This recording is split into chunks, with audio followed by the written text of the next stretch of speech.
I must admit to you guys, Shanks looks right now to be the strongest character in One Piece. And I'm not just saying that because I'm a Shanks fanboy or I'm glazing this character or whatever you guys want to say. It's because of what Oda is literally showing us Shanks doing in the story. Like, I didn't want Shanks to destroy Use's Kid the way he destroyed Use's Kid. I'm a Use's Kid fan. Everybody knows this. We've been on my channel for so long. But when he did it, I can't deny the facts. It's like when Zoro during Wano was going ham on the rooftop. Like when Big Mom said dodge to Kaido. Or when he pretty much blocked Big Mom and Kaido's attack, combined attack for a split second. I'm gonna be honest with you, I didn't think Zoro was that strong. And then he scarred Kaido with Ashura. I had to put respect on Zoro's name and I gave him the MVP of the rooftop just for that moment right there in those like first 10 chapters of the Onigashima rooftop raid area, like chapter 1000 to 1010. Don't quote me on that. But all I'm trying to say is I'm the same person who will say a statement, but if the manga proves me wrong, I will change my opinion. I changed my whole entire opinion on power scaling, for goodness sake, after Whole Cake Island with Katakuri versus Luffy. What an amazing fight. So I'm just telling you guys right now, I'm gonna put some respect on this guy Shanks' name because of what I've seen in the story. And honestly, it's kind of mind-boggling. It's Gold D. Roger-esque, and now I'm still a believer in the Monkey D. Dragon agenda. Like, I've always been the Monkey D. Dragon is one of the strongest, if not the strongest character in One Piece, and him being the strongest is like kind of because Garp, I felt like Garp was one of the strongest when he was in his prime, and then of course I felt like Luffy in his prime is about to reach his prime right now, if not in his prime, so he's about to be one of the strongest. So I think Dragon in between Garp and Luffy, it just makes sense to be him, for him to be so incredibly powerful. But the thing with Monkey D. Dragon, he's showed me nothing in comparison to Shanks, so Shanks gets that title just off of what he's shown. So we just gotta wait and see for these other characters. But not to get too sidetracked, Oda has just revealed like Elbaf's main villain being the strongest holy knight who looks identical to Shanks, and with his partner one-shotting a giant with ease. Expect some powerful abilities from this Shanks lookalike. So today I asked a question everyone is wondering: is this new Shanks stronger than the original? And well, let me just dissect this real quickly, because I think I should get this out the way before we actually see this real Shanks, or I say this identical Shanks do something, this Figarland brother, twin brother, whatever you want to call it. So yeah, let's just start. Now, the reason why this Shanks lookalike is so important and his power is so important, usually like power scaling doesn't really involve the story that much, but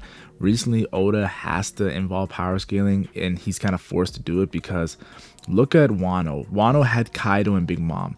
When Oda went that big in the story, when Oda brought 2 Whitebeards, imagine Marineford, 2 Whitebeards on Marineford. That's what he pretty much did with, of course, Kaido and Big Mom. The kid literally said it's like fighting 2 Kaidos, and they had to separate them on the rooftop. That's how disgusting it was. It literally felt like it was hell fighting them.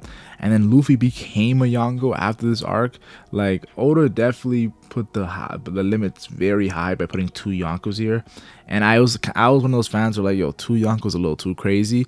But I gave Oda like some hope, like he can do it, and he did do it in Wano. We defeated 2 Yonko, but the reason why I was a little worried was not because of the Wano arc. It was after Wano. If we defeat 2 Yonko here in Wano, what's next? How do you surpass that? How do you overtop that? Like, cause Big Mom and Kaido were one of my 7 strongest characters in the story before Wano. Like, they were like in my top tier. So to see them fall, I was like, what is Oda gonna do next? And that's where he does what he tries to do in Egghead Island, where it's not just like the Yonko name or status, but what he does is he brings them the strongest CP0 agent, Rob Lucci, who's awakened his teleport ability. He brings in Saturn, a Gorosei who has Conqueror's Haki and a mythical power, like Zoan-like power that Imo has bestowed upon him with some crazy hacks, and he's immortal as well. And then he brings in Admiral Kizaru, who has a mental nerf but is the fastest character in One Piece. I have to admit, that is definitely how you not disappoint after Wano. You have 2 Yonko. I'm not saying it matches up to Big Mom and Kaido, but it definitely gives that threat level. And Oda even went further by bringing in the rest of the Gorosei. Like, he brought the rest of the Gorosei, and I'm gonna keep it real. Workery, that guy was tanking Gear 5 Conqueror's Haki coding attacks from Luffy. Venus Drew was cutting in half the Labo phase. Like, he was definitely a problem. Like, those were, and then Mars, of course, he had Conqueror's Haki coding at one point, and Jinbei was literally shitting his pants seeing Mars. So Oda did try his best to match that 2 Yonko threat level, and I have to keep it real, he did a close enough job. And even if the threat level didn't match, throughout the arc, he has amazing fights going on. He has Law versus Blackbeard. He has Eustace Kid versus Shanks. He has Garp versus Aokiji. He has Sabo and Emu even interacting. Like, come on, guys. Oda did his best and even brought Joy Boy from the Void Century back with his Conqueror's Haki that was compared to Shanks, and if not stronger. So I have to admit, Oda in Egghead Island, he's like, yeah, I did 2 Yonko. I'm going to give you guys an array of things to match up to that 2 Yonko threat level in Wano. Now, the reason why I have so much faith in Elbaf and Oda and this final villain and this villain being incredibly powerful, and since Shanks looks to be the villain, I have faith in Shanks lookalikes power, is because of that meeting during the Reverie. It's not like Oda has been building this up for like how do I say this, not too long. No, he's been building this up since the Reverie. That's before Wano, so it's something that's been in Oda's mind while he was doing the whole Kaido Big Mom bit on Wano. So to see this Shanks look like come to the Gorseis and meet them so casually, you saw the energy that happened when Figarland Garling did the exact same thing. They're like, yo, did you like need something? Like, what the hell do you want? Like the way Figarland Garling was talking to them like they were equals. The Gorsei didn't like that. They're very arrogant. So to see that this Shanks look like comes in during chapter 907, and he wants to talk about a certain pirate as well. Was he talking about Loki? Was he talking about Shanks? Who was this guy talking about? Was he talking about Luffy? All I know is this Shanks lookalike has more aura than we think because of what Oda's been building up this character. That's what makes me think he's strong. It's not that he looks exactly like Shanks. It's the fact that Oda's been building him up since the Reverie. That means Oda has big plans for this character. And when it comes to power scaling, Oda will make you strong if you will help the story, and this Shanks lookalike is helping the story, so he's gonna be powerful. Just look at that chapter 1121. There was an array of characters on that panel. Like first of all, you had the 4 Yonko. Buggy, excluding Buggy, obviously we all know Buggy is represented by Mihawk, and Crocodile's incredible powerful, more so Mihawk. So yeah, and Mihawk was always my top 7 strongest back in the day. So yeah, of course Buggy's gonna be represented by that. But we also have Blackbeard. He was in my top 7 strongest. Luffy, he pretty much defeated a guy in my top 7. So yeah, he had help, but he defeated Kaido, so he has to enter that. And then of course we also have Shanks as well. So Shanks has always been my top 7 strongest. Then you know who else was my top 7 strongest? Akainu was in my top 7 strongest. Monkey D. Dragon was in my top 7 strongest. Like, those other characters were there, and then Oda put them in that final panel. And then this is where it gets interesting, because Oda put Aokiji in there, who lost a 10-day battle to Akainu. So we know Aokiji is powerful, and we see him against Garbio. He's legit. Aokiji is Blackbeard's strongest pirate on the crew. Like, I'm gonna be honest with you, it's not even close. And then we also have to put in there Sabo. Sabo literally was in a Haki special with Advanced Armor Haki during Dressrosa, and then got the Marimari no Mi, and has been training with the Marimari no Mi. And he just came back from, of course, taking a hit from Imu. I'll tell you guys right now, Sabo is going to be incredibly powerful. And then, of course, you have to look at Figarland Garling. He just got mythical powers bestowed upon him by Imu. That is insane. And of course, he has a legendary reputation from God Valley, fighting Roger, maybe even Whitebeard. So yeah, we already know what Figarland Garling is going to do too. Now, the only people I'm missing right now is Kobe. Kobe is going to reach Luffy level. Not Luffy level exactly, but he's going to reach that next level for the final saga because, of course, let's be honest here, Hero of the Marines Garp had faith in Kobe, not Aokiji. So yeah, there's that. And then, of course, I have to mention this character as well, and that's the hidden character that didn't show his face. We all know this character is definitely connected to Imu, who's also in this panel. Imu's gonna be one of the strongest characters. He's the final villain. So I have to admit, this character looks to be like Shanks lookalike. Oda just don't want to show it yet, but he had the same like kind of sword handle, I think. So yeah, Shanks looks like being in this final panel means that he's probably the main villain in Elbaf, because none of those other characters they're gonna be the main villains in Elbaf. So this guy is probably Elbaf's main villain, and that should be right there. If Oda's really gonna put all his marbles into this main villain in Elbaf, he probably is top tier in the story. Now, I have to admit too, when Shanks lookalike comes to the island, he has this same circle that Saturn, of course, did when he came, and of course the other Gorosei used as well. The fact that Shanks lookalike has that, and we know that Figarland Garling took over the Science Division over Saturn, he's definitely going to put he was the leader of the Holy Knights. Figarland Garling was the commander of the Holy Knights. He's going to put the strongest Holy Knight soldier in a good position. And the fact that Imu did this behind the Gorosei's back means that Imu was in talks with Figarland Garling and probably Figarland Shanks lookalike. So I should probably stop calling him lookalike. I don't want to call him Stabs. Stabs is not. I don't want to do that seriously. So yeah, Shanks lookalike definitely has connections to IMU, and he has his circle-like power. He's just already got a power buff already, so he's already had a power. He probably was already strong, like as of how he was, but the fact that IMU gave him some mythical powers, yeah, he's definitely, and if he's immortal too as well, if he's the first character that's not a Gorosei that's also immortal, then we're looking at a problem. How do we put this character down? Like, really, like, how do we actually put this character down? It's gonna be intense. And if we don't think that this Shanks look-alike strong, just the last chapter, we seen this woman that is, of course, with Shanks look-alike, who no one gave a shit about. Let's be honest, I didn't give a flying fuck about. And she comes in there with her bandages and cracks the bones of this giant that's screaming in agony. Have you ever heard a giant screaming in agony? Yeah, I haven't, and I don't want to, guys. That is an incredible powerful power she has. I don't know how she did it. It looked like she was a ninja of some sort. I'm gonna keep it real. She was on some Raizo shit, but I have to admit, the way she did it, she's powerful. And if she's powerful and Shanks looks like hasn't even done anything, yeah, definitely gotta look at it. Okay, if she's powerful, that means he has to be next level strong as well. And if we don't think this Shanks look like strong, let's just look at how Shanks after Wano. Oda showed us so many things of Shanks after Wano, and this guy, if he has the same blood running through his DNA, we know Oda likes to do that when it comes to Garb Dragon and Luffy. We also have Ace and Roger. Like, you'll just have moments where if you're related to someone, Yamato and Kaido, they're related. Look how powerful Yamato was, conquers Aki coding mythical zone user. Yeah, if you're related to Katakuri and Big Mom, I can go on, the list goes on. If you're related, then you probably have that power that's connected to that DNA. And I must admit, guys, Shanks after Wano, he did Wi-Fi Haki that had Green Bull frozen.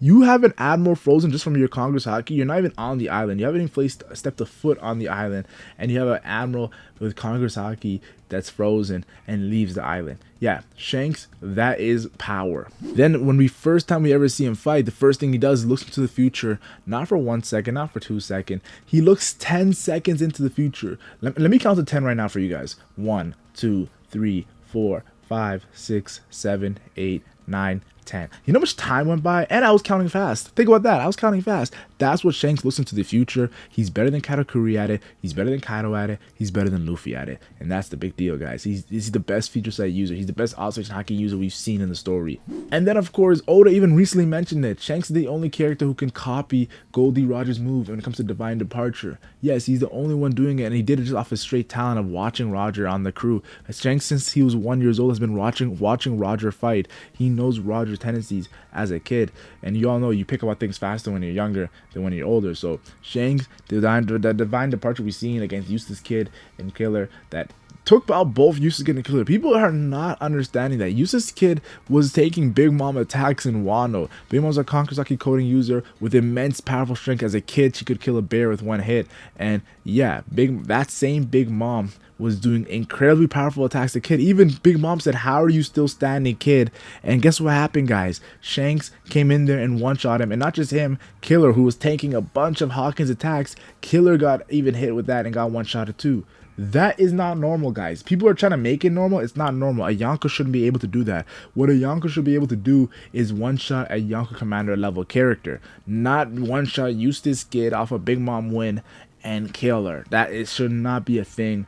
And the fact that we've seen that is scary. And then, of course, when we see Joy Boy's Haki Unleashed, it was amazing, guys. When we see Joy Boy's Haki Unleashed, the fact that the Gorosei got back into their human form and got sent all the way back to the Holy Land Mary Joes, the fact that Saturn got back into his human form, the fact that the Vice Admirals were knocked out, and probably the best feat of Joy Boy's Haki, the fact that Imu felt it and had PTSD was amazing. And even Dorian Broggy were like, yo, that Haki stronger than Shanks? They're questioning in it while also saying it was less hostile. So Joy Boy wasn't even going full on out with that Conqueror's Haki. He just did that for the Iron Giant, like, yeah, use this if you're ever in any trouble. So let me just tell you guys this. When Joy Boy gave the Iron Giant that Conqueror's Haki, he wasn't expecting the Gorosei and Vice Admirals and all this, probably just thinking like a random threat. But all that, like, no, all that, I feel like calling out the towns right now.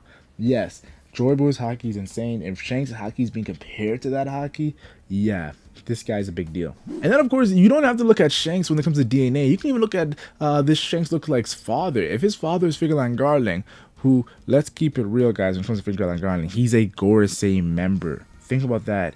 He's a Gorosei member. Every Gorosei we've seen has had Conqueror's Haki confirmed, so he most likely has Conqueror's Haki.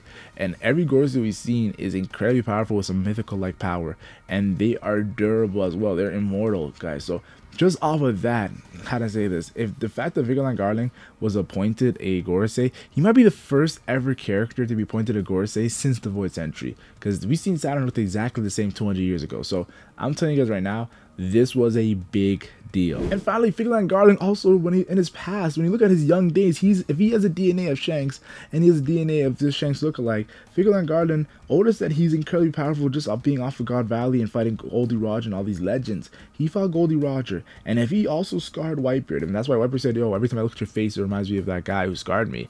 If it's Figarland Garling, this just means that yes, this Shanks lookalike is automatically off the get-go going to be powerful, just off of his brother and off his father. And people who can't understand that shock me. But yeah, me personally, I believe he's minimum Admiral level. When I say Admiral level minimum, I'm talking about like Green Bull, Fujitora. That's like the minimum level of Admiral. Then you get into that more like regular Admiral level, which is Kizaru. And then of course you get to that higher Admiral level that it's like super close to Yonko, and that's Aokiji. And then of course Fleet Admiral Akaino to me is Yonko level. He beat Aokiji in 10 days. He obviously got stronger after that fight. And we seen when he's fighting Whitebeard, he took a bunch of Whitebeard's attacks, raids attacks, and was still standing and still fighting. So yeah, I'm telling you guys right now, the fact that I believe that he's minimum on the Admiral level, what do you think I think his maximum is? I think his maximum is being Yonko level. Now I don't just see him being Pirate King level like Shanks. Like I think Shanks is Pirate King level. I think he's incredibly powerful with his Haki, and you know how Haki transcends all. He's doing Pirate King level move attack with Divine Departure.